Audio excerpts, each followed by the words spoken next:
প্রায় ১.৫ যুগ পর স্বদেশ প্রত্যাবর্তন, তাও আবার প্রথম স্পর্শটা সিলেটের মাটিতে। তারেক রহমানের ঘরে ফেরার দৃশ্যপট তাই ভিন্ন মাত্রার আবহ তৈরি করেছে নেতাকর্মীদের মনে।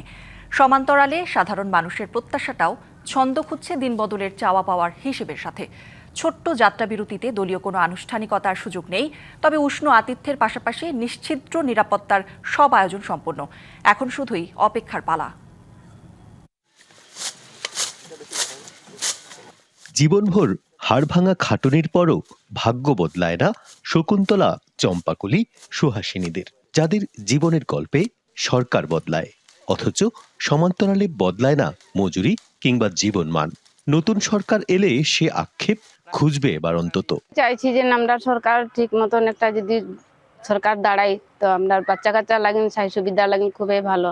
সরকার দিয়ে আইতো দাম বাড়াইবো, পাতিরও মানুষেরও খুব বেতন বাড়বো, এই আশা আমরা সবই করলাম। দীর্ঘ ১৭ বছরের নির্বাসিত জীবন কাটিয়ে এবার সেই পুণ্যভূমি চায়ের দেশ সিলেটেই স্বদেশ প্রত্যাবর্তন সূচনা হতে যাচ্ছে বিএনপির ভারপ্রাপ্ত চেয়ারম্যান তারেক রহমানের।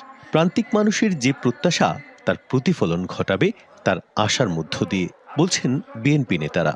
প্রচুর প্রত্যাশা তারেক রহমানের উপর, এবং আমি মনে করি এতদিনে তিনি সেই প্রত্যাশার, বাংলাদেশের মানুষ তাকে উপর যে প্রত্যাশা রাখছে সেই প্রত্যাশাটা উনি পূরণ করতে সম্পূর্ণ সক্ষম।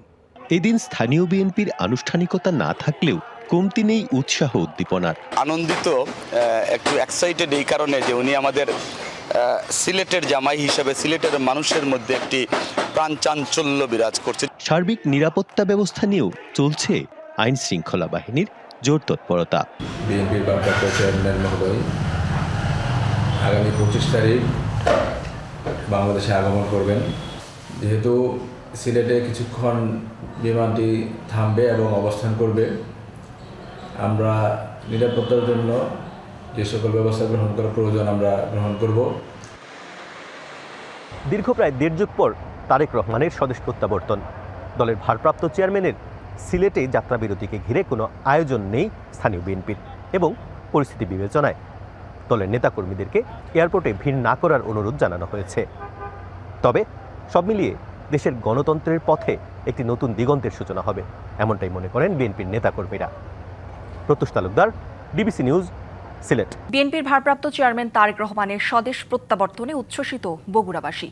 ঘরের ছেলেকে কাছে পাওয়ার আনন্দে উদ্বেলিত সব শ্রেণী পেশার মানুষ। দেশে ফেরার খবরে খবরে আনন্দিত দলের নেতাকর্মীরাও। প্রিয় মানুষকে কাছ থেকে দেখার জন্য অনেকেই ছুটছেন ঢাকার পথে। তারেক রহমানের আগমনের দিন যতই ঘনিয়ে আসছে, ঢাকামুখী স্রোত ততই বাড়ছে।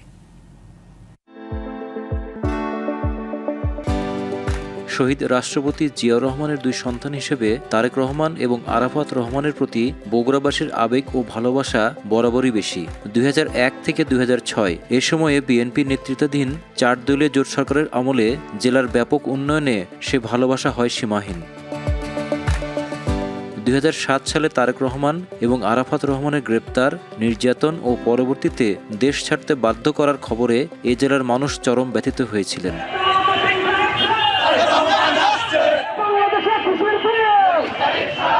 চোখের মনি হয়ে ওঠা সেই তারেক রহমানের দেশের মাটিতে ফিরে আসার খবরে উচ্ছ্বসিত বগুড়াবাসী। তাদের বিশ্বাস, ঘরের ছেলে আগামীতে দেশের প্রধানমন্ত্রী হয়ে বাংলাদেশকে আধুনিক রাষ্ট্র গড়ার কারিগর হবেন।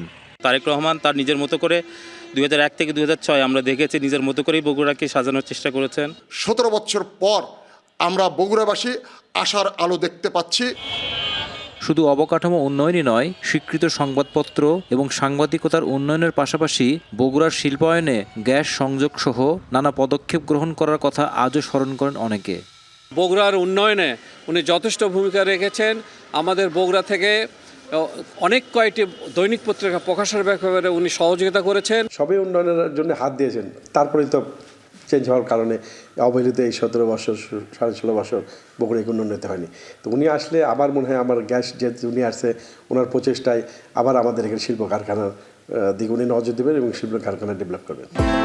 দলীয় রাজনীতিতেও গোপন ব্যালটে নেতৃত্ব নির্বাচন পদ্ধতি চালুসহ বাবা শহীদ রাষ্ট্রপতি জিয়াউর রহমানের আদর্শিক ধারাকেও ফিরিয়ে আনার উদ্যোগ নিয়েছিলেন তারেক রহমান। প্রবাসে থেকেও তাদের সুখ দুঃখের খবরও রাখতেন তিনি। আনন্দিত এবং উচ্ছ্বাসিত, এবং আমাদের থেকে সাধারণ মানুষ আরও বেশি খুশি।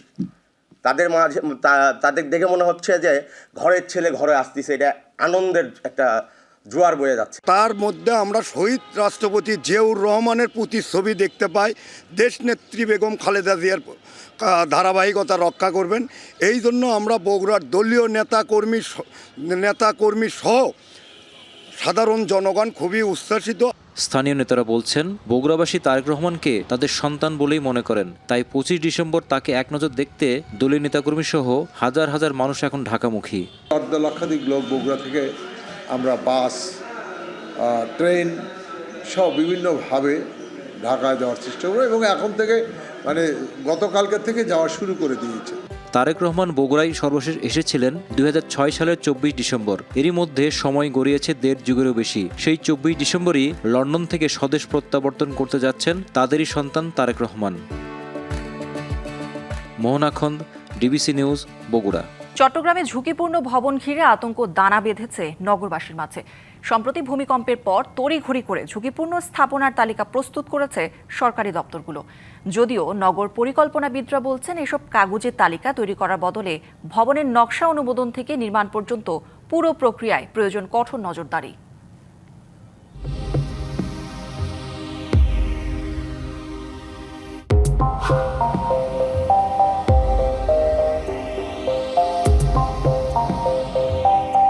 প্রায় ৮০ লাখ বাসিন্দার এই বন্দরনগরী চট্টগ্রাম, যেখানে বাণিজ্যিক, রাষ্ট্রীয় গুরুত্বপূর্ণ স্থাপনা সহ বহুতল ভবন রয়েছে ৪ লাখেরও বেশি।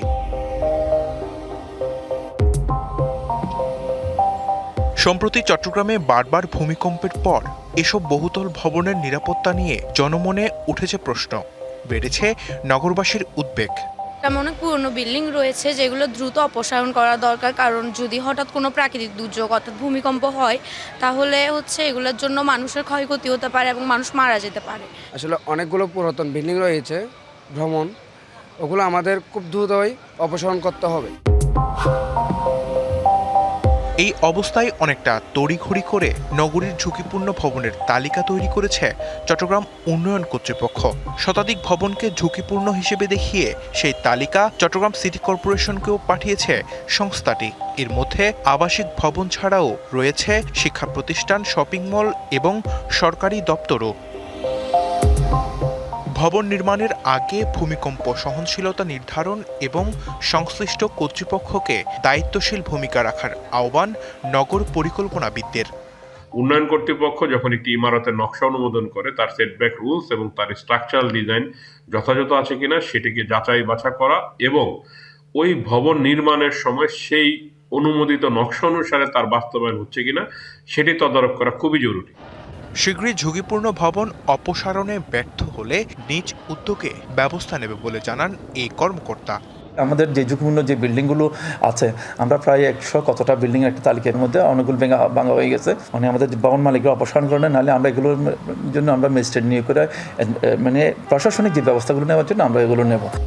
এই অবস্থায় দ্রুত ঝুঁকিপূর্ণ ভবন অপসারণে ব্যর্থ হলে যে কোনো সময় বড় দুর্ঘটনার আশঙ্কা নগরবাসীর। DBC news desk.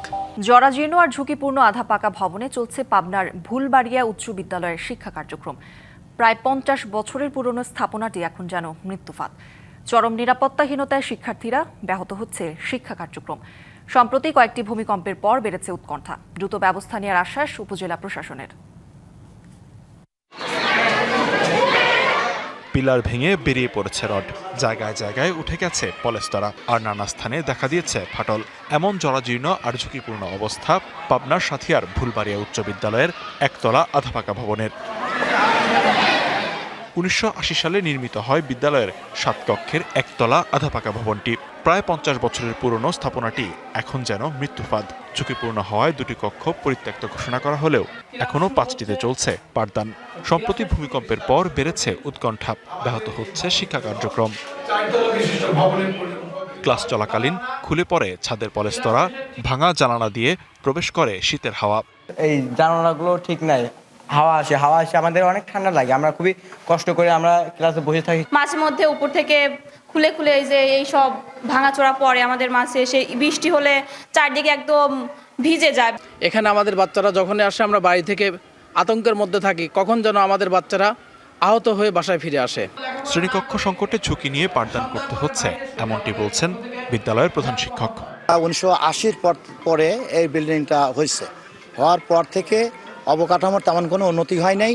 বর্ষা যখন মৌসুম হয় তখন দেখা যায় বৃষ্টির কারণে ছাদের পানি যখন জমে নিচের অংশ ফাটল হয়ে নিচে পড়ে এবং এতে মাঝে মাঝে ছাত্রদের গায়েও পড়ে। ভবনটি ভেঙে দ্রুতই আধুনিকায়ন করার আশ্বাস উপজেলা নির্বাহী কর্মকর্তার। ভূমিকম্পরও তো একটা প্রবণতা দেখা যাচ্ছে, এই সময় আসলে এসব নিয়ে ভাবার সুযোগ আছে। তো অবশ্যই আমরা প্রশাসনের পক্ষ থেকে আমরা ব্যবস্থা নিব এবং আমাদের দিক থেকে সর্বোত্তক সহযোগিতা থাকবে। বিদ্যালয়টিতে বর্তমানে 11 জন শিক্ষক, 2 জন তৃতীয় ও চতুর্থ শ্রেণীর কর্মচারী এবং 400 জন শিক্ষার্থী রয়েছে। DBC news desk. 40 মিনিটের চেষ্টায় ফায়ার সার্ভিসের 9টি ইউনিট নিয়ন্ত্রণে এনেছে রাজধানীর বাবুবাজার এলাকার আগুন। সকাল 6টা 40 মিনিটে আরমানিটোলার হাজি টাওয়ারের 14 তলা ভবনের 6 তলায় আগুন লাগে। এই ঘটনায় সদরঘাট ফায়ার স্টেশনের 2টি, সিদ্দিকবাজার ফায়ার স্টেশনের 5টি ও সূত্রাপুর ফায়ার স্টেশনের 2টি সহ মোট 9টি ইউনিট কাজ করে। সকাল 7টা 20 মিনিটে আগুন নিয়ন্ত্রণে এসেছে, তবে তাৎক্ষণিকভাবে হতাহত ও ক্ষয়ক্ষতির পরিমাণ জানাতে পারেনি ফায়ার সার্ভিস। কাপ্তাইয়ে পানি বিদ্যুৎ কেন্দ্রের পরিত্যক্ত জমিতে সোলার প্যানেল দিয়ে হচ্ছে বিদ্যুৎ উৎপাদন, যা দেশের নবায়নযোগ্য জ্বালানি প্রসারের একটি গুরুত্বপূর্ণ পদক্ষেপ। কেন্দ্রটি স্থাপনের পর থেকে 6 কোটি ইউনিট বিদ্যুৎ জাতীয় গ্রিডে যুক্ত হয়েছে। সৌরশক্তির মাধ্যমে আরও বেশি বিদ্যুৎ উৎপাদনের পরিকল্পনা রয়েছে। রাঙামাটির কাপ্তাইয়ে কর্ণফুলী পানি বিদ্যুৎ কেন্দ্রের পরিত্যক্ত 22 একর জায়গার মধ্যে 2019 সালে 19.5 একর জায়গায় স্থাপন করা হয় 7.4 মেগাওয়াট সোলার পাওয়ার প্ল্যান্ট। 22 একরের মধ্যে অবশিষ্ট 2.5 একরে সোলারের মাধ্যমে আরও 1 মেগাওয়াট বিদ্যুৎ উৎপাদনের পরিকল্পনা রয়েছে। সারাদিন সূর্যের আলোর মাধ্যমে বিদ্যুৎ উৎপাদন হয়ে থাকে। গ্রীষ্মের সময় রোদের তেজ বেশি থাকায় উৎপাদনও বেশি হয়। প্রতিদিন গড়ে 6.6 মেগাওয়াট বিদ্যুৎ উৎপাদন হয়। কেন্দ্রটি স্থাপনের পর থেকে 6 কোটি ইউনিট বিদ্যুৎ জাতীয় গ্রিডে যুক্ত হয়েছে, যার বাণিজ্যিক মূল্য 60 কোটি টাকা। বিদ্যুৎ একটু বেশি উৎপাদন হয়, তাপমাত্রা বেশি থাকে, টেম্পারেচার বেশি থাকে এবং দীর্ঘক্ষণ বিদ্যুৎ তৈরি হয়, 5টা থেকে প্রায় সন্ধ্যা পর্যন্ত।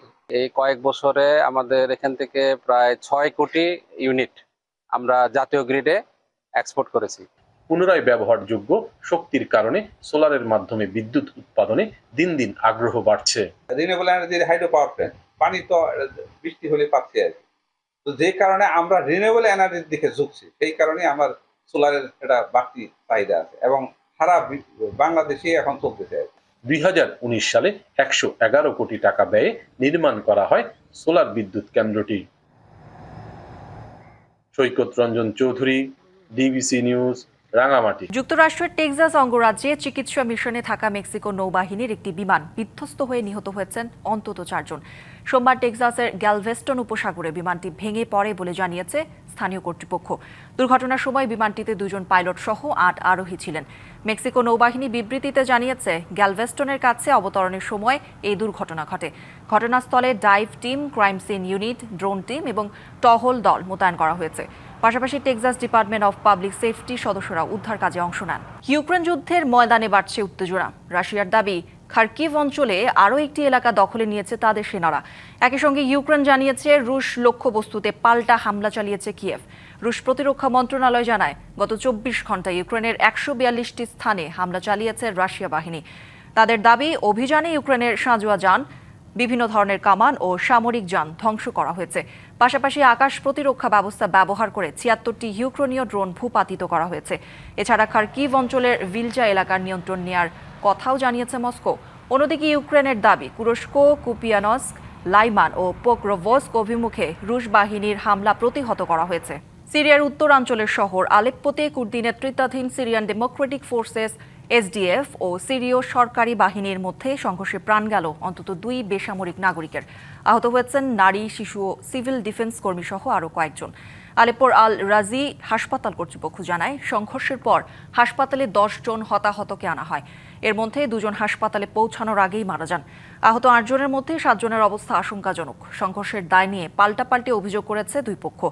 সিরিয়ার স্বাস্থ্য মন্ত্রণালয়ের দাবি, এসডিএফ আবাসিক এলাকায় গোলাবর্ষণ চালিয়েছে। তবে এসডিএফ বলছে সশস্ত্র গোষ্ঠীগুলো ট্যাঙ্ক ও ভারী অস্ত্র ব্যবহার করে হামলা চালিয়েছে। পরিস্থিতি নিয়ে উদ্বেগ জানিয়েছে তুরস্ক। জরুরি চিকিৎসা সবার জন্যই অত্যন্ত গুরুত্বপূর্ণ। সড়কপথের দূরত্ব ও যানজটের বাধা পেরিয়ে রোগীকে দ্রুত হাসপাতালে পৌঁছে দিতে ব্যবহৃত হচ্ছে এয়ার অ্যাম্বুলেন্স। আধুনিক চিকিৎসা ব্যবস্থায় এটি আর বিলাসিতা নয়, অনেক ক্ষেত্রে জীবন বাঁচানোর একমাত্র উপায়। এয়ার অ্যাম্বুলেন্স, যার ভেতরে থাকে হাসপাতালের আইসিইউ সুবিধা। জরুরি অবস্থায় গুরুতর রোগী বা দুর্ঘটনা কবলিত ব্যক্তিকে দ্রুত এক স্থান থেকে অন্য স্থানে নিয়ে যাওয়ার জন্য এই ব্যবস্থা ব্যবহার করা হয়। এয়ার অ্যাম্বুলেন্সে থাকে আধুনিক life support system, ventilator, heart monitor, oxygen এবং প্রশিক্ষিত চিকিৎসক দল ও নার্সের সার্বক্ষণিক উপস্থিতি। বিশ্বের বিভিন্ন দেশ এয়ার অ্যাম্বুলেন্স প্রস্তুত করে থাকে। এয়ারবাস, বোয়িং, বেল হেলিকপ্টার সহ একাধিক আন্তর্জাতিক বিমান নির্মাতা প্রতিষ্ঠান এসব নির্মাণ করে। এয়ার অ্যাম্বুলেন্স সবচেয়ে বেশি ব্যবহৃত হয় মারাত্মক দুর্ঘটনায় আহত রোগীদের ক্ষেত্রে, দুর্গম এলাকা থেকে বা এক দেশ থেকে অন্য দেশে উন্নত চিকিৎসা ব্যবস্থা করার জন্য। আধুনিক প্রযুক্তি আর চিকিৎসা বিজ্ঞানের সমন্বয়ে এয়ার অ্যাম্বুলেন্স আজ আর কোনো বিলাসিতা নয়, বরং জরুরি পরিস্থিতিতে জীবন বাঁচানোর জন্য নির্ভরযোগ্য ব্যবস্থা। জয় রায়, ডিবিসি নিউজ ডেস্ক। তারেক রহমানের স্বদেশ প্রত্যাবর্তন ঘিরে উচ্ছ্বসিত সাধারণ মানুষ ও দলীয় নেতাকর্মীরা। এ নিয়ে আরও জানাতে ফেনী থেকে সরাসরি যুক্ত হচ্ছেন সহকর্মী আবু তাহের ভূঁইয়া। তাহের, বিএনপির ভারপ্রাপ্ত চেয়ারম্যানের দেশে ফেরা নিয়ে কি বলছেন ফেনীবাসী, জানাবেন তাদের প্রত্যাশার কথা। দীর্ঘ 17 বছর পর বিএনপির ভারপ্রাপ্ত চেয়ারম্যান তারেক রহমান তার প্রত্যাবর্তনকে ঘিরে এলাকার জনগণ উচ্ছ্বসিত। যেহেতু বেগম খালেদা জিয়ার দেশের বাড়ি ফেনী, সেক্ষেত্রে আমি এখন কথা বলবো ফেনীর সাধারণ মানুষের সাথে। আচ্ছা, যে বলেন আপনি। জি, জনাব তারেক রহমান দীর্ঘ 1.5 যুগ পরে বাংলাদেশে পাড়িতে পা রাখবেন। এটিকে কেন্দ্র করে এই জাতির প্রতিটি গণতন্ত্রকামী মানুষ উচ্ছ্বসিত এবং আনন্দিত। আমরা আশা রাখি একজন সাধারণ মানুষ হিসেবে পুরাতন ধারার যে রাজনীতি, এই রাজনীতি ত্যাগ করে আমরা এক নতুন ধারা উপহার পাবো। পাশাপাশি আগামী দিনে সাম্য, ইনসাফ এবং ন্যায়ভিত্তিক একটা সমাজ এই প্রতিষ্ঠিত হবে, এটাই আমাদের সবার প্রত্যাশা। জি। আচ্ছা, আপনি বলেন যে তারেক রহমানকে যে দেশে ফিরছেন, তাদের প্রত্যাশা কি? এই পৃথিবীর একমাত্র বর্তমান সন্তান, যার পিতা মাতা উভয় দেশের সর্বোচ্চ দেশের তরুণ সমাজ, উনি সর্বোচ্চ বাংলাদেশ বিনির্মাণে মানে সর্বোচ্চ ভূমিকা উনি পালন করবেন, এই প্রত্যাশা রাখে। দীর্ঘ সময় পর তারেক রহমানের দেশে প্রত্যাবর্তনকে আমি ইতিবাচক ভাবেই দেখছি।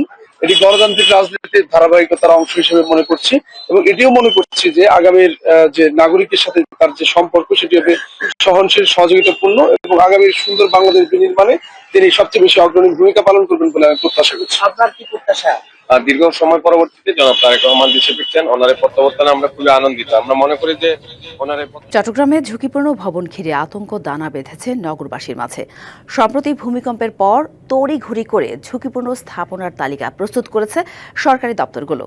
যদিও নগর পরিকল্পনাবিদরা বলছেন, এইসব কাগজে তালিকা তৈরি করার বদলে ভবনের নকশা অনুমোদন থেকে নির্মাণ পর্যন্ত পুরো প্রক্রিয়ায় প্রয়োজন কঠোর নজরদারি। এ নিয়ে বিস্তারিত জানাতে আমাদের সাথে সরাসরি যুক্ত হয়েছেন সহকর্মী শহীদুল ইসলাম। শহীদ, তড়িঘড়ি করে ঝুঁকিপূর্ণ ভবনের যে তালিকা দেওয়া হয়েছে তা নিয়ে স্থানীয়রা কি বলছেন, আর এ নিয়ে প্রশাসনের পরিকল্পনায় বাকি বিস্তারিত জানাবেন। চট্টগ্রাম নগরীতে বহুতল ভবন রয়েছে 4,01,761টির মতো। যে ভবনগুলো রয়েছে সেই ভবনের আসলে 70% যে বিল্ডিং কোড, 70% ভবনই আসলে বিল্ডিং কোড অনুসরণ করে তৈরি করা হয়নি, এমনটাই বলছেন নগর পরিকল্পনাবিদরা। এছাড়াও যে সাম্প্রতিক সময়ে যে চট্টগ্রাম সহ দেশের বিভিন্ন জায়গায় যে ভূমিকম্প হয়েছে, সেই ভূমিকম্পের পরে আসলে চট্টগ্রাম উন্নয়ন কর্তৃপক্ষ অনেকটা তড়িগড়ি করে 103টি ভবনের যে ভবনগুলো অধিকতর ঝুঁকিপূর্ণ হিসেবে চিহ্নিত করে তারা আসলে একটা তালিকা তৈরি করেন এবং সেই তালিকাটা ইতিমধ্যেই চট্টগ্রাম সিটি কর্পোরেশনও আসলে পাঠানো হয়েছে। এই তালিকার মধ্যে যেমন আবাসিক ভবন যেমন রয়েছে, বাণিজ্যিক ভবনও রয়েছে এবং এছাড়াও আমরা দেখেছি যে সরকারি দপ্তরগুলো রয়েছে। তো সব মিলিয়ে যে চট্টগ্রাম সিটি কর্পোরেশনের সঙ্গে আমরা কথা বলেছিলাম, তারা আমাদের যেমনটি জানায় যে তালিকা 103টি ভবনের যে তালিকা তৈরি করা হয়েছে অধিকতর ঝুঁকিপূর্ণ হিসেবে চিহ্নিত করে চট্টগ্রাম উন্নয়ন কর্তৃপক্ষ থেকে, সেই তালিকা তারা গণমাধ্যমে আসলে পুরো তালিকাটা প্রকাশ করতে চান না। তারা কারণ হিসেবে বলছেন যে ভবনগুলোতে আসলে এখন মানুষগুলো যারা বসবাস করছেন সেই মানুষগুলো আসলে পূর্ণাঙ্গ তালিকা গণমাধ্যম প্রকাশ করলে দেখা যাবে যে এই ভবনগুলো যে মানুষজন রয়েছে বসবাস করছেন তারা আসলে একটা ভয়ে অথবা আতঙ্কের মধ্যে থাকবেন। তো সেই হিসেবে তারা সিটি কর্পোরেশন থেকে তারা যে ভবনগুলো রয়েছে সেই ভবনগুলোর মালিককে তারা অবহিত করেছেন এবং তারা নির্দিষ্ট একটা সময় বেঁধে দিয়েছেন। এই সময়ের মধ্যে যদি ভবনের মালিকগুলো নিজ উদ্যোগে যদি এগুলো অপসারণ না করে, সেই হিসেবে তারা সিটি কর্পোরেশন বলেছেন যে তাদের যে নির্বাহী ম্যাজিস্ট্রেট রয়েছে সেই ম্যাজিস্ট্রেট তারা নিয়োজিত করে এবং তারা নিজ উদ্যোগেই তারা আসলে এটা অপসারণ করবেন। তো সব মিলিয়ে চট্টগ্রামের যে ভবনগুলো পুরানো এবং চট্টগ্রাম যেহেতু অনেক ঐতিহ্যবাহী একটা শহর, সেই শহরে অনেক পুরনো বিল্ডিংও রয়েছে। সব মিলিয়ে যে নগরবাসী যে বলতে চেয়েছেন যে অধিকতর ঝুঁকিপূর্ণ যে ভবনগুলো রয়েছে সেই ভবনগুলো আসলে অতি সত্ত্বর সিটি কর্পোরেশন থেকে আসলে ঝুঁকিপূর্ণ হিসেবে চিহ্নিত করে সেগুলোকে রেড অ্যালার্ট জারি করা উচিত এবং সেগুলো দ্রুত অপসারণ করা উচিত। এর ফলে যে মানুষগুলো সেখানে বসবাস করছেন তাদেরকে আসলে আগেভাগেই তারা একটা অন্যত্র সরিয়ে নিলে তাদেরকে ভালো হবে এবং বড় ধরনের কোনো দুর্ঘটনা ঘটলে সেই হিসেবে প্রাণহানি কম হবে বলে নগরবাসী বলছেন। চট্টগ্রাম থেকে এই ছিল আমার কাছে থাকা সবশেষ খবর। ধন্যবাদ শহীদ। ব্যক্তিগত পারিবারিক দ্বন্দ্ব, সেই থেকে প্রতিশোধ পরায়ণ হয়ে প্রতিপক্ষের গায়ে এসিড নিক্ষেপ। একসময় নরসিংদীতে এটাই যেন ছিল নিত্য নৈমিত্তিক ঘটনা। যদিও গেল 10 বছরে এই জেলায় এসিড নিক্ষেপের ঘটনা কমলেও থমকে আছে আক্রান্তদের জীবন জীবিকা। অনেকেই বেঁচে আছেন অন্ধ, পঙ্গু কিংবা শরীরে পোড়া ক্ষত নিয়ে। বেসরকারি সেবা সংস্থা এসিড সার্ভাইভার ফাউন্ডেশন ASF এর পরিসংখ্যান অনুযায়ী 1999 সাল থেকে সর্বশেষ 2014 সাল পর্যন্ত 15 বছরে নরসিংদী জেলায় 149 জন নারী পুরুষ এসিড আক্রমণের শিকার হয়েছেন। এরপর নরসিংদীতে কোনো এসিড নিক্ষেপের ঘটনা না ঘটলেও আক্রান্তদের জীবন জীবিকা যেন থমকে আছে। জীবিকার তাগিদে কাজ করতে গেলেও অন্ধত্বে, অপারগতা আর শরীরের পোড়া ক্ষত দেখে কাজে নিতে চান না প্রতিষ্ঠানের মালিকরা। ফলে অনাহারে অর্ধাহারে জীবন কাটাচ্ছেন অনেক আক্রান্ত নারী পুরুষ। বেসরকারি সেবা সংস্থা এসিড সার্ভাইভার ফাউন্ডেশন এসব অসহায় মানুষদের নিয়ে কাজ করলেও তাদের সহযোগিতা পর্যাপ্ত নয়। পার্টনারের কাছ থেকে টাকা পয়সা পাইতাম, ওই টাকা পয়সা দেয় না দিকে বিচার আচার করবো, এই বাসায় যেতে গেলে এসিড ছিল মানে মানুষে কাম করতেছে, ওই কানের কামের মধ্যে বেঁচে আরেকজন হইতেছে, আমি গেলে না করে কেড়ে না করে আমার এই অবস্থা দিতে না করে। দগ্ধদের সহায়তায় সরকার ও সমাজের বিত্তবানদের এগিয়ে আসার আহ্বান সংস্থাটির। আমরা যদি আমাদের বিত্তবান লোকদেরকে নিয়ে এদের পাশে থাকতে পারতাম তাহলে তারা আরো অনেক ভালো করতো। ভবিষ্যতে ওনাদেরকে নিয়ে আমি তাদের পাশে দাঁড়াবো। হয়ে যাওয়ার পরে তাদের মনোবল একেবারেই ভেঙে যায়, মানসিক মনোবল নিয়ে তারা এগিয়ে যেতে পারে। আমরা বিভিন্ন রকমের প্রশিক্ষণ দিয়ে বিভিন্ন জায়গায় তাদেরকে চাকরি পাওয়ার ব্যবস্থা করে দিই। এদিকে প্রশাসন বলছে এসিড নিয়ন্ত্রণ আইনের বাস্তবায়নের মাধ্যমে কমিয়ে আনা হয়েছে এসিড নিক্ষেপের মতো স্পর্শকাতর ঘটনা। অ্যাসিড নিক্ষেপের কোনো ঘটনা এখন পর্যন্ত পাই নাই। অ্যাসিডের ব্যবহার, অ্যাসিডের পরিবহন এবং এটার বাজারজাতকরণ এটা যেন সঠিক নিয়মের মধ্যে হয়। এসিড বিক্রি, পরিবহন সহ ব্যবহার বিধি বাস্তবায়নে প্রশাসনের কঠোর পদক্ষেপ নেওয়ার দাবি সচেতন মহলের। DBC news desk. দেশের উত্তরাঞ্চলে জেঁকে বসতে শুরু করেছে শীত। ঠাকুরগাঁওয়ে রেকর্ড করা হয়েছে সর্বনিম্ন 11.2 ডিগ্রি সেলসিয়াস তাপমাত্রা। ঘন কুয়াশায় ঢেকে থাকে শহর ও গ্রামাঞ্চল। টানা 4 দিন ধরে সূর্য দেরিতে উঠায় আরও তীব্র হয়েছে শীতের অনুভূতি। শীতের প্রভাবে বাজার, হাট ও খোলা স্থানে মানুষের উপস্থিতিও কম। উত্তরের জেলা পঞ্চগড়ে ঘন কুয়াশা আর হিমেল বাতাসে শীত অনুভূত হচ্ছে বেশি। জেলায় আজ সর্বনিম্ন 12.5 ডিগ্রি সেলসিয়াস তাপমাত্রা রেকর্ড করা হয়েছে। সন্ধ্যার পর থেকে ঘন কুয়াশায় ঢাকা পড়ে পথঘাট। রাতভর বৃষ্টির মতো ঝরতে থাকে কুয়াশা। এতে বিপাকে খেটে খাওয়া মানুষ। পৌষের শীতে সীমান্তবর্তী জেলা চুয়াডাঙ্গার মানুষ অনেকটা জুপুথুপু। সোমবার চুয়াডাঙ্গায় সর্বনিম্ন তাপমাত্রা রেকর্ড করা হয় 12.5 ডিগ্রি সেলসিয়াস। এ সময় বাতাসের আর্দ্রতা ছিল 97%। হাসপাতালে বাড়ছে ঠান্ডাজনিত রোগ। বাতাস ঘর থেকে বের হওয়া যায় না, হাটে বাইর হওয়া যায় না। কুয়াশা পড়ছে, বাতাস ঠান্ডা, ঘুমা যায় না। এই সময়টাতে বাচ্চাদের যেটা রোটা ভাইরাস ডায়রিয়া সেটার প্রকোপটা একটু বেশি হয় এবং এই মুহূর্তে আমাদের হসপিটালে প্রায় 100-র মতো শিশুদের ডায়রিয়ার জনিত রোগী আছে। শীতের আরও খবর জানবো ঠাকুরগাঁও এবং চুয়াডাঙ্গা থেকে আমাদের সহকর্মীদের কাছ থেকে। প্রথমে যেতে চাই ঠাকুরগাঁওয়ে, সেখানে আছেন সহকর্মী নবীন হাসান। নবীন, জানাবেন আজকের শীতের দাপট কেমন দেখছেন, জনজীবনে কতটা শীত প্রভাব ফেলেছে, আর খেটে খাওয়া মানুষের অবস্থা কি, প্রশাসনের পক্ষ থেকে শীতার্তদের কোনো সহায়তা দেওয়া হচ্ছে কিনা, সব মিলিয়ে। পৌষ মাসের 8 তারিখ হলো কিন্তু এই পৌষের শীত ঠাকুরগাঁয়ে দেখা দিয়েছে আরো মাসখানিক আগে। আপনি জানেন যে উত্তরের জেলা ঠাকুরগাঁও হিমালয় পর্বতের খুব কাছে হওয়ায় কিন্তু এ জেলায় শীত একটু আগে আসে এবং দেরিতে যায় এবং শীতের প্রভাব এবং দাপট অনেক বেশি থাকে। এবছরও তার ব্যতিক্রম নয়। আমরা দেখছি মাসখানিক ধরেই ঠাকুরগাঁয়ে মানুষ শীতে কষ্ট পাচ্ছে। আজকের চিত্র যদি বলি, আজকে ঠাকুরগাঁয়ে সর্বনিম্ন তাপমাত্রা রেকর্ড করা হয়েছে 11.2 ডিগ্রি সেলসিয়াস। গত 4 দিন ধরে ঠাকুরগাঁয়ে ঘন কুয়াশায় ঢাকা থাকছে পুরো জেলা এবং ঘন কুয়াশার কারণে যান চলাচলগুলোকে আমরা ধীর গতিতে চলাচল করতে দেখছি এবং দিনের বেলাতেও যান চলাচল হেডলাইট জ্বালিয়ে চলাচল করতে হচ্ছে। এবং এই শীতে সবচেয়ে কষ্ট পাচ্ছে কিন্তু যারা দিন মজুর, দিন আনে দিন খায়, এবং সবচেয়ে দুর্ভোগে পড়েছে যারা ছিন্নমূল মানুষ, যারা ফুটপাতে থাকে বা স্টেশনে ঘুমায়। তাদের জন্য এই শীত কিন্তু কোনো উপভোগের বিষয় নয়, তাদের জন্য প্রতি বছরই এই শীত আসে দুর্ভোগ নিয়ে। আমরা দেখি প্রতি বছরই জেলা প্রশাসনের পক্ষ থেকে কম্বল বিতরণ করা হয়, কিন্তু এই যেই কম্বলের জন্য বরাদ্দ পায় তারা, কিন্তু সেটা কিন্তু খুবই অপ্রতুল। মানে এই জেলার মানুষের জন্য যতটুকু শীতবস্ত্র চাহিদা তার থেকে কিন্তু অনেক কম শীতবস্ত্র চাহিদা পাওয়া হয় এবং বিতরণ করা হয়। এই কারণেই কিন্তু ঠাকুরগাঁয়ে সাধারণ মানুষের দীর্ঘদিনের দাবি, তারা দাবি জানিয়ে আসছে যে ঠাকুরগাঁয়ে যেন কম্বল বিতরণ এবং লেপ বিতরণ কিন্তু আরো বাড়ায় দেওয়া হয়।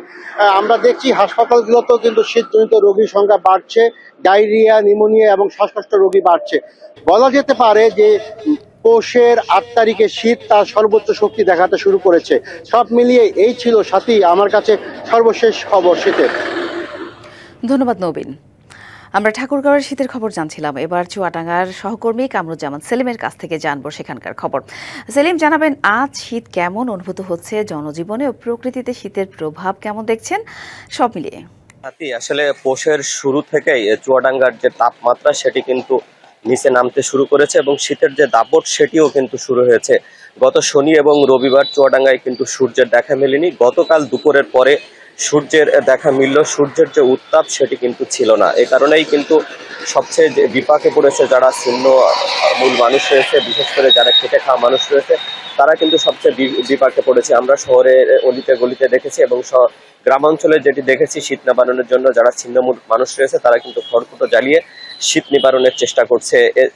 এছাড়া কিন্তু আরেকটি যে বিষয় রয়েছে সেটি হচ্ছে এখানে বিশেষ করে যে ভ্যান চালক, যারা ইজি বাইক চালক রয়েছে, তারা কিন্তু দিনাপিত করার জন্য কিন্তু বাইরে বের হয়েছে, কিন্তু মানুষের সংখ্যা কম থাকে, তারা কিন্তু ভাড়া পাচ্ছে না। এই কারণেই তাদের কিন্তু জীবন জীবিকার উপরে বেশ প্রভাব পড়েছে। আমরা হাসপাতালগুলোতে দেখেছি সেখানে কিন্তু বিশেষ করে শিশুদের ডায়রিয়া রোগীর প্রকোপ কিন্তু বেড়েছে। আমরা হাসপাতালে যেটা দেখেছি সেখানে কিন্তু যে ডায়রি ওয়ার্ডটি রয়েছে সেই ডায়রি ওয়ার্ডে 30 বেডে 13 বেডের একটি ডায়রি ওয়ার্ড, সেখানে কিন্তু প্রতিদিন 90 থেকে 100 জন রোগী ভর্তি হচ্ছে। আমরা বিশেষ করে জেলা প্রশাসনের পক্ষ থেকে এখনো কিন্তু শীতবস্ত্র বিতরণে সেই রকম কোনো কিন্তু চোখে পড়েনি। এছাড়া আবহাওয়া অফিসের পক্ষ থেকে যেটি জানানো হয়েছে, তাপমাত্রার যে পারদ সেটি কিন্তু 2-1 দিন কিন্তু আরেকটু উন্নতি হবে, এরপরে কিন্তু আরো অবনতি হবে। তো সাথী চুয়াডাঙ্গা থেকে ছিল এই শীতের সর্বশেষ পরিস্থিতি। ধন্যবাদ সেলিম। সবুজের সমারোহে আবৃত আঁকা বাঁকা উঁচু নিচু পাহাড়ের বুক ঘেঁষে ঢালু জমিতে চাষ হয়েছে সুমিষ্ট জাতের আখ, আর এই সুবিশাল সারি সারি আখ ক্ষেতের পাশে তৈরি হয়েছে গুড়। ভালো ফলন হওয়ায় নতুন করে আখ চাষে আগ্রহী হয়েছেন চাষিরা। স্থানীয় চাহিদা মিটিয়ে উৎপাদিত এই গুড়ের চাহিদা যেমন নানা জেলায় বাড়ছে, তেমনি লাভবান হচ্ছেন কৃষকরাও। মাটির বিশেষ গুণের জন্য খাগড়াছড়িতে আখের চাষ হয়ে আসছে দীর্ঘ বছর ধরে। সদর উপজেলার কমলছড়ি ইউনিয়নের হেডম্যান পাড়ার প্রায় 5 একর জমিতে ফিলিপাইনের বিএমসি জাতের আখ আবাদ হয়েছে। অনেকেই আখ থেকে গুড় প্রস্তুত প্রণালী দেখতে এসে কিনে নিয়ে যাচ্ছেন সুমিষ্ট আখের গুড়। স্থানীয় চাহিদা মিটিয়ে এ গুড় ঢাকা, চট্টগ্রাম, রাজশাহী, সিলেট ও কুমিল্লা সহ দেশের বিভিন্ন জেলায় যাচ্ছে। এ গুড় প্রস্তুত করতে আখের রস জাল দিতে হয় প্রায় 6 ঘন্টা। ভোর থেকে শুরু হওয়া এ কাজ চলে রাত 8টা পর্যন্ত। আখের সিজন আসলে আপনার শীতের মৌসুমে আমরা প্রায় 10-15 জন 6 মাসের মতো কাজ করি। ফাঁসে করে কাছাকাছি ওই চাষ করছি, ভালো ফলন পাবো এবং লাভবান হব বলে আশা করতেছি আর কি। পাহাড়ের আখের গুড়ের চাহিদা থাকায় প্রান্তিক কৃষক ব্যাপকভাবে ঝুঁকছে আখ চাষে। কুশল খেতে বেশি লাভ আছে, আর খেতেও খাইতে পারে আর কুশলও খাইতে পারে, মানে লেখাপড়া শিখতে পারে এটা আর কি। এই জন্য আমরা আস্তে আস্তে আরো যদি সামনে দিয়ে একটা ক্ষেত করতে পারে এটা আর কি। ভেজালমুক্ত আখের গুড় তৈরিতে উন্নত মানের চুলা ও কারিগরি সহায়তা দিচ্ছে এ প্রকল্পের সংশ্লিষ্টরা। আবহাওয়া এবং মাইক্রোক্লাইমেট সবগুলোই এই প্রেক্ষিতেই এখানকার আখ চাষ খুবই উপযোগী। এখানকার আখগুলি চট্টগ্রাম ও ঢাকার বিভিন্ন প্রান্তে বিক্রি হচ্ছে, খুব জনপ্রিয় হচ্ছে এই আখগুলি দিন দিন। পার্বত্য চট্টগ্রাম উন্নয়ন বোর্ডের সুগার ক্রপ প্রকল্পের তথ্য অনুসারে এবছর খাগড়াছড়িতে 30 মেট্রিক টনের বেশি গুড় তৈরির আশা করা হচ্ছে। DBC news desk. ফেব্রুয়ারিতে ত্রয়োদশ জাতীয় সংসদ নির্বাচন। সারা দেশ প্রস্তুত হচ্ছে একটি অবাধ, সুষ্ঠু ও গ্রহণযোগ্য নির্বাচনের জন্য। কি ভাবছেন সাধারণ মানুষ থেকে শুরু করে আগামীর জনপ্রতিনিধিরা? সে কথা জানাতে ডিবিসি নিউজের ইলেকশন এক্সপ্রেস ছুটে যাচ্ছে সব সংসদীয় আসনে। এখন রয়েছে সংসদীয় আসন 213, ফরিদপুর 3-এ। সিএসআরএম নিবেদিত ডিবিসি নিউজের বিশেষ আয়োজন ইলেকশন এক্সপ্রেসে আপনাদের স্বাগত জানাচ্ছি। আমি শুভ খান। এই মুহূর্তে রয়েছি সংসদীয় আসন 213, ফরিদপুর 3। আমার সাথে যুক্ত রয়েছেন বিএনপি মনোনীত প্রার্থী নায়েব ইউসুফ। তার সাথে আলোচনা করব কেমন চলছে তার নির্বাচনী প্রচারণা এবং সাধারণ মানুষকে কি কি প্রত্যাশা দিচ্ছেন, বিজয়ী হওয়ার পর কি কি করবেন ফরিদপুর 3 আসনে। ডিবিসি ইলেকশন এক্সপ্রেসের পক্ষ থেকে আপনাকে স্বাগতম। Thank you. আসসালামু আলাইকুম। আমরা নির্বাচনী ট্রেনে আমরা উঠে গেছি। একটি উৎসব মুখর পরিবেশ প্রতিটি জায়গায় ফরিদপুরের, এবং মানুষের স্বতঃস্ফূর্ত অংশগ্রহণ। মানুষ নির্বাচনের জন্য উদ্গ্রীব, খুবই উৎসাহিত ভোট দেওয়ার জন্য, কারণ তারা 15 বছর 16 বছর ভোট দিতে পারেনি। এবং আপনারা জানেন যে প্রায় 5-6 বছর ধরে আমাদের ফরিদপুরে কোনো এমপি নাই। আমরা অভিভাবকহীন ফরিদপুরের মানুষ। তাদের সমস্যা নিয়ে, তাদের কষ্ট নিয়ে কোথাও যে সমাধানের কোনো একটা জায়গা নেই। তো মানুষ খুবই উৎফুল্ল। এবার নির্বাচনটা নিরপেক্ষ হবে, আওয়ামী লীগ নেই। এবং আমরা, আমাদের দল এবং আমাদের ভারপ্রাপ্ত চেয়ারম্যান উনি বলেছেন যে আমরা মেগা প্রজেক্ট করে আমরা মেগা দুর্নীতির কোনো সুযোগ এবার নেই। আমরা আমাদের সেবা মানুষের দোরগোড়ায় পৌঁছে দিব। আপনি নিত্যদিনের জীবন সহজ যেন হয়, জিনিসপত্রের দ্রব্যমূল্যের দাম ক্রয় ক্ষমতার মধ্যে থাকবে। কৃষকদের আমরা প্রাধান্য দিচ্ছি। আবারও সেই খাল খনন এবং নদীর নাব্যতা ফিরিয়ে আনা, তারপরে শিক্ষা এবং মহিলাদের স্বনির্ভর করা এবং শিক্ষার পরিবেশ ফিরিয়ে আনা। ছেলেমেয়েরা যেন স্কুলে যেয়ে পড়াশোনা করতে উৎসাহিত হয়, সেরকম একটা পরিবেশ ফিরিয়ে আনবো। ক্রীড়াঙ্গনে আমরা উন্নয়ন করব। এবং সবচেয়ে বড় যেটা অর্থনীতির চাকা ঘোরানোর জন্য, চাকা যেন সচল থাকে তার জন্য আমাদের পরিকল্পনা আছে। আমরা ঘরে ঘরে ইনশাল্লাহ যে মানুষের বেসিক যে নিড, মানুষের শিক্ষা, মানুষের কর্মসংস্থান, মানুষের বাসস্থান, মানুষের খাদ্য, যে চাহিদাগুলো, সেগুলো ইনশাল্লাহ আমরা পূরণ করার চেষ্টা করব। ফরিদপুর এমন একটি জেলা যার পাশে বেশ কয়েকটি জেলা। সেসব জেলার শিক্ষার্থী এবং চিকিৎসার জন্য মানুষ এই জায়গাতে আসে। আর সেই জায়গায় ফরিদপুরে বেশ একটি বিশ্ববিদ্যালয় রয়েছে, বেশ কয়েকটি হাসপাতাল রয়েছে। আসলে এই জায়গায় কি কি মানে কার্যকরী ভূমিকা রাখে? ফরিদপুরে কোনো বিশ্ববিদ্যালয় নেই, এখানে কলেজ আছে। আমরা ইনশাল্লাহ বিএনপি ক্ষমতায় আসলে এটা বিশ্ববিদ্যালয় হবে। রাজেন্দ্র কলেজ আছে, ভালো কলেজ। এখান থেকে আশপাশের জেলার থেকেও শিক্ষার্থীরা এসে শিক্ষা গ্রহণ করে। এবং এই হাসপাতালটা, এটা আমার আব্বা করেছিলেন যখন উনি স্বাস্থ্যমন্ত্রী ছিলেন 91 সালে। এইটা এখন 500 বেড হয়েছে, কিন্তু এই চিকিৎসা ব্যবস্থার বেহাল অবস্থা। এই মেডিকেল কলেজের অবস্থা খুবই খারাপ, সদর হাসপাতাল বলেন, যেখানে সাধারণ মানুষ এসে চিকিৎসা নেওয়ার কথা সেখানে তারা সুষ্ঠু চিকিৎসাটা পাচ্ছে না। কিন্তু আমাদের ভারপ্রাপ্ত চেয়ারম্যান বলেছেন যারা ইউনিয়নে থাকে, গ্রামগঞ্জে থাকে, তাদের জন্য সেই লোকাল কমিউনিটি ক্লিনিক আমরা করব, যেন তাদের সামান্য অসুস্থতার জন্য দূরে যে চিকিৎসাটার কষ্ট করতে না হয়। আমরা সেটা করছি এবং সুলভ মূল্যে চিকিৎসা, হ্যাঁ, সেটা করছি। এবং কৃষকদের জন্য যেটা আরেকটা, সেটা হলো কৃষক কার্ডের মাধ্যমে তারা ন্যায্য মূল্যে সার বীজ পাবে এবং তারা যেন লভ্যাংশ, যারা মধ্যস্থ কারবারি তারা যেন কৃষকরা বঞ্চিত হয়ে তারা যাতে ভোগ না করে, সেরকমও আমরা পরিকল্পনা করেছি। অসংখ্য ধন্যবাদ আপনাকে। জি দর্শক, দেখছিলেন CSRM নিবেদিত ডিবিসি নিউজের বিশেষ আয়োজন ইলেকশন এক্সপ্রেস। আমরা যুক্ত ছিলাম ফরিদপুর 3 আসনের যিনি বিএনপি মনোনীত প্রার্থী নায়েবা ইউসুফ, তার সাথে তার যে প্রত্যাশা তিনি কিন্তু আপনাদের মাধ্যমে সাধারণ মানুষকে জানালেন। দর্শক, পরবর্তী আয়োজন দুপুর 12টায় কোনো এক প্রার্থীকে নিয়ে আপনাদের সামনে হাজির হব। সে পর্যন্ত আমাদের সাথে থাকবেন, ডিবিসি নিউজের সাথেই থাকবেন। বিএনপি ভারপ্রাপ্ত চেয়ারম্যান তারেক রহমানের ঐতিহাসিক স্বদেশ প্রত্যাবর্তন উপলক্ষে সংবর্ধনা দেওয়ার প্রস্তুতি নিচ্ছে বিএনপি। এজন্য রাজধানীর পূর্বাচলের 300 ফিট সড়কে সংবর্ধনা অনুষ্ঠানের মঞ্চ তৈরির কাজ চলছে জোরে সোরে। সেখানে আছেন সহকর্মী ফরহাদুজ্জামান, যুক্ত হব তার সাথে। ফরহাদ, তারেক রহমানকে বরণে বিএনপির প্রস্তুতির সবশেষ অবস্থা একটু জানতে চাই এবং সার্বিক নিরাপত্তা ব্যবস্থা নিয়েও একটু জানতে চাই। আপনি জানেন, দীর্ঘ 17 বছরের নির্বাসিত জীবন শেষ অবশেষে 25 ডিসেম্বর বিএনপির ভারপ্রাপ্ত চেয়ারম্যান তারেক রহমান দেশে ফিরছেন। এই উপলক্ষে কিন্তু বিএনপি জোরে সোরে এবং ব্যাপক প্রস্তুতি নিচ্ছে তাকে অভ্যর্থনা দেওয়ার জন্য। এবং আমরা জানতে পেরেছি বিমানবন্দর থেকে তিনি বনানী কুইল ফ্লাইওভারে কিন্তু এই 300 ফিটে আসবেন এবং এখানেই কিন্তু তিনি এবং তার দলীয় নেতাকর্মী এবং দেশের উদ্দেশ্যে ভাষণ দেবেন। এবং তিনি কিন্তু আমরা দেখতে পাচ্ছি ইতিমধ্যেই মঞ্চ তৈরির কাজ চলছে এবং ব্যাপকভাবে এই যে আমরা ইতিমধ্যে দেখেছি এখানে আইন শৃঙ্খলা বাহিনী, বিশেষ করে সেনাবাহিনী এসেছেন এবং তারা কিন্তু নিরাপত্তা ব্যবস্থা জোরদার করছেন।